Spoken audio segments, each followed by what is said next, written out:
Aita for not spending time with my husband. Long. TLDR. I am under a significant amount of stress, which is negatively impacting my health, and I have been unable to sleep for several days. My husband is frustrated with me for not spending time with him, even though my health is deteriorating rapidly. I cannot determine if I am imagining things due to exhaustion and confusion, or if they are genuinely happening. I feel like I am losing my sanity. Was I wrong for not dedicating time to my husband? My husband, 49 years old, and I, 40 years old, have been together for almost a decade. We have an 11-year-old son. The past 2 months have been incredibly stressful for all of us. In December, we experienced a bed bug scare, which particularly distresses me because I absolutely loathe bugs. The rest of my family seems indifferent to them. I ended up handling all the cleaning, research, and spraying of chemicals by myself. I haven't seen a bug either alive or dead in over a month. Despite doing all this, when I asked my husband to adhere to certain protocols to prevent the bugs from spreading to other areas of the house and to avoid transmitting them to others, he dismissed my concerns and claimed I was being obsessive. I'm also anxious about my son. He has not been sleeping well, often falling asleep at strange times and places, and he refuses to eat. I took him to the doctor, and he checked out fine. After talking with his therapist and some careful questioning, it revealed that he has developed a video game addiction. Consequently, we have had to confiscate his video games, tablet, and other devices. He is displaying withdrawal symptoms similar to those experienced during drug detoxification. We are monitoring him closely, as is his therapist. It has been a frightening period for us. Additionally, my car broke down, which necessitated a $1,700 repair that we certainly could not afford. We ended up charging $1,100 to a credit card and withdrawing $600 from our savings. Now, our credit card is nearly maxed out, and I am fearful that something else will arise, leaving us with no resources to cover it since our savings are also exhausted. Further complicating matters, my husband lost his job due to a regrettable mistake.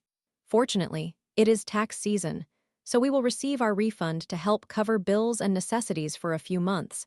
But if he cannot secure another job, we are in dire straits. I took the initiative to apply to numerous positions for him, as he was too disheartened to do so himself. I created an account for him on Indeed, drafted his entire resume, and submitted applications for jobs I knew he would find appealing, along with a few he may not want but would consider because a subpar job with good pay is better than none at all, right? Since his unemployment, he has only applied to 10 positions, whereas I have submitted at least 30 applications on his behalf. He has had 3 interviews, all due to the applications I submitted. I am feeling extremely anxious about our finances. Last Friday, I was supposed to receive $376 for child support from my ex. Typically, this is not an issue. In my state, when child support is owed, the state automatically garnishes the paycheck. Instead, I received just $1.24. I needed that money to help with rent, and I am at a loss for where to obtain the funds now.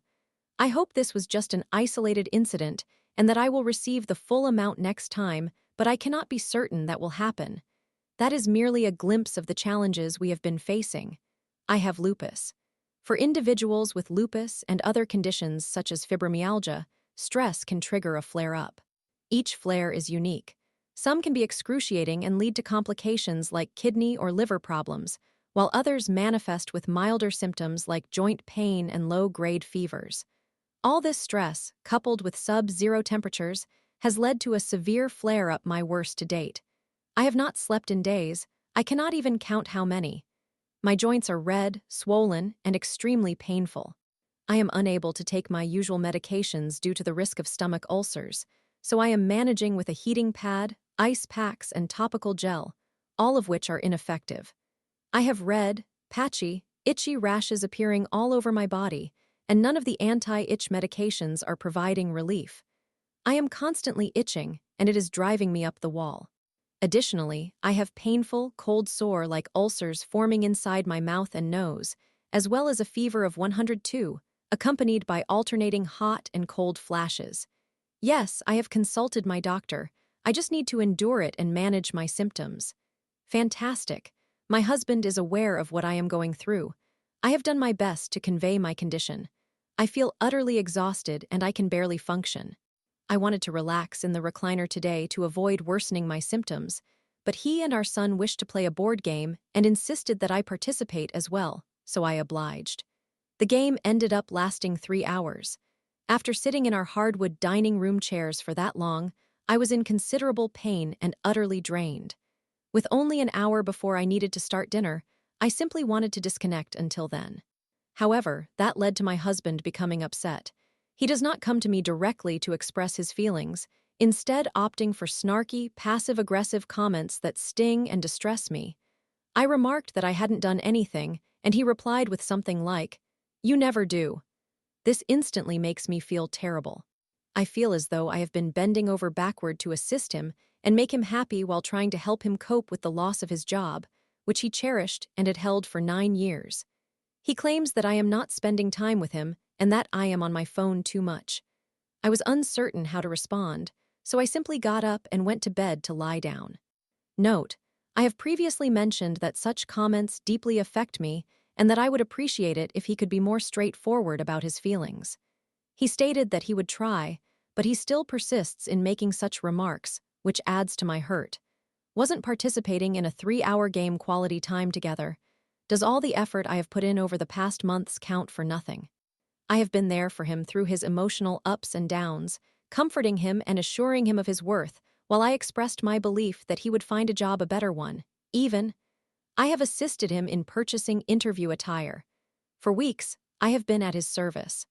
I prepare his favorite meals, manage all household chores while he plays video games, handle grocery shopping, make appointments, and everything else because he is going through a challenging period. Moreover, I engage in board games with him almost daily, even when I have no time for myself or to do something I enjoy, such as reading a book or watching a show. All my energy has been devoted to him, our son, and eradicating any remaining bedbugs. After resting, I tried to explain my feelings to him. He responded by saying that because I mentioned I was exhausted and confused, which I did, I was unaware of what was genuinely occurring. He implied that my feelings were exaggerated and that I was making a significant issue out of nothing. He claimed that I was causing my own stress and pain through my actions, and that he is unable to cope with me in this state and cannot communicate or share anything with me since I always transform it into an overwhelming disaster. He accused me of fabricating lies and failing to view events objectively due to my emotional state. He expressed that all he desired was to converse with me.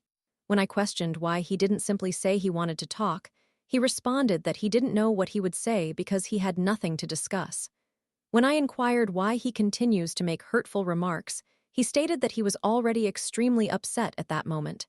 Apparently, that justification makes his behavior acceptable, and I should not be upset. Now, I feel like I am losing my mind. I am fatigued and in pain. My entire body itches uncontrollably. I feel guilty, isolated, and sorrowful. However, I question whether I should feel that way. I feel bewildered and guilty. He may secure a job soon, and we might not have as much time together, and I feel as though I am squandering it by being angry. I view myself as a terrible person who does not consider his needs or desires. My mind is a chaotic turmoil at the moment. I am uncertain if my feelings are valid. I feel I might be in the wrong. Am I losing my sanity? What is real, and what have I fabricated? I am utterly lost and unsure what to say or do without exacerbating the situation.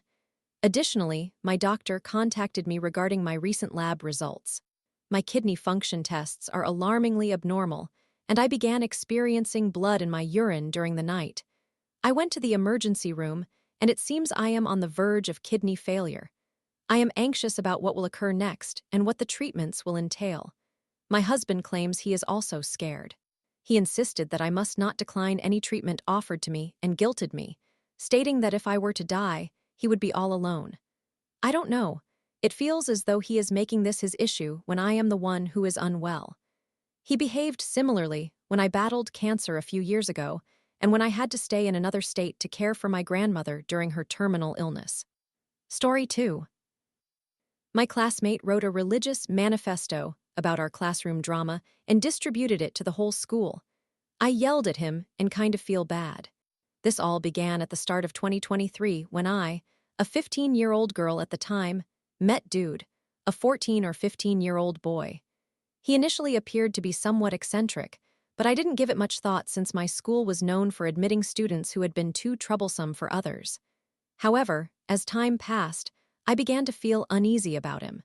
During a phone conversation, Dude disclosed that he had a crush on our classmate and my friend Kathy for about 7 months. He also mentioned that he had confessed his feelings to her multiple times, but every time, she became uncomfortable and ran away. This had been happening for months. I later learned from another student that one time, after being rejected, Dude chased Kathy with a box of matches, threatening to burn her house down simply because she did not want to speak to him. Ultimately, he did not act on this threat, but it was alarming. The way he discussed his tormenting of this girl so casually was heartbreaking. When we ended the call, I ended up crying a bit. Dude later claimed he was over Kathy, but I didn't believe him. Following that phone call, I realized he had some serious issues, and I attempted to avoid him as much as possible, but he clung to me. He had very few friends, which made sense given his evident sexism. He referred to women as females, belittled them during conversations, and every girl in my class had a story about him being odd. Despite my efforts to distance myself, nothing seemed to work. I had to sneak out of school during breaks to evade him, which only made him more determined to talk to me when I had to return for class. It was quite bizarre. The last straw was when he texted me asking for Kathy's schedule so he could speak with her, as Kathy had adamantly refused to meet or interact with him. I had just spoken to Kathy in person, and the fear in her eyes while recounting her experiences with Dude and his persistent, borderline stalking behavior infuriated me. After Kathy blocked him, he went so far as to email her parents asking them to arrange a date for him and Kathy. Her parents. Kathy was the kindest girl imaginable. She, and no one else for that matter, deserved to endure what she was experiencing. I was furious and told Dude to leave her alone. We argued for an hour, and ultimately he promised he would stop bothering her once and for all. Fast forward to early 2024, and Dude has declared himself an author. He chronicled the events from his perspective on Google Docs and titled it, The Bible Too, Dude's Love Story. Not the actual title, but it's close enough. I refer to it as Bible because it is written in a style reminiscent of Old English, complete with religious overtones.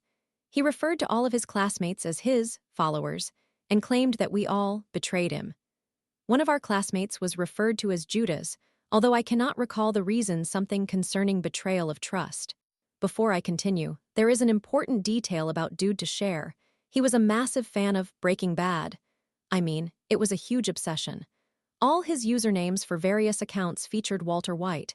Whether it was Snapchat, Reddit, Discord, school accounts, or even Kahoot, it was always Walter White. Naturally, Dude used Breaking Bad characters to disguise our identities in his writing. He referred to Kathy as Saul, another kid as Hector, his father as Hank, and me as a character named Paul. I don't know any of these characters, those are the only ones I remember. Now, this is where Mal enters the picture. Mal is Kathy's close friend and used to be Dude's friend until the entire stalking incident unfolded. After developing feelings for Kathy, Dude began writing about Mal in his book, which was quite strange. He repeatedly referred to her as his wife, his woman, and his queen. He also called Mal Jesse in the book, giving the entire narrative the feel of a gay, Breaking Bad fan fiction with him using Walter White as his pseudonym. What a character.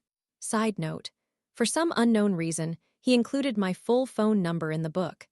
He also mistakenly believed that my best friend at the time was my girlfriend, leading to us being portrayed in the book as Paul and her French girlfriend. At least he matched me up with a hot French girl in his fan fiction. He went around telling everyone outside our class that he and Mal were dating, which was not true. Mal despised him. Surprisingly, many people believed him. This sounds like a tale that should have remained on Dude's AO3 account, but I found out because he printed multiple copies of this so-called book and distributed them throughout the school. He claimed he was sharing his experiences to promote his religion, which explained the numerous religious references within. Most boys at our school pretended to go along with it and took copies because they thought it was amusing, but Dude genuinely believed they were sincere, which only fueled his delusions. I know how implausible this story may seem, but please remember that dude was a 14-year-old boy with no friends who openly admitted to being an avid user of 4chan and Reddit. He also watched Breaking Bad without recognizing its sexism. This was not the first unsettling situation I encountered, and it certainly won't be the last. However, this story feels so bizarre and insane that I wanted to share it. Here's where I think I may have acted insensitively. When I discovered the ridiculous book, I was furious. I effectively reprimanded dude in front of our classmates, insisting that his manifesto was disgusting and that he should destroy it. I stormed out of the classroom, yelling at him to leave me alone, referring to his constant following. Now it's 2025, I am 16, and I have relocated to another country due to my mother's job. I no longer have any connection to anyone in this narrative, farewell, hot French girlfriend. Recently, I recalled this story and began questioning my response to dude. Sure, his actions were wrong and creepy, but it was evident he was struggling with some mental health issues. He spoke about his strained relationship with his father and was exposed to all sorts of harmful information. In his state, he seemed unhinged yet vulnerable. Should I have shown him more compassion instead of yelling at him? Consider that one. The girls and I reported to teachers numerous times, but they continually stated they could do nothing since he was a child and had not technically broken any laws, and 2. This is the condensed version. I have plenty more stories about his actions towards my friends and me, but I aim to focus on the key points to avoid boring you. I'm not sure, perhaps I should have handled things differently.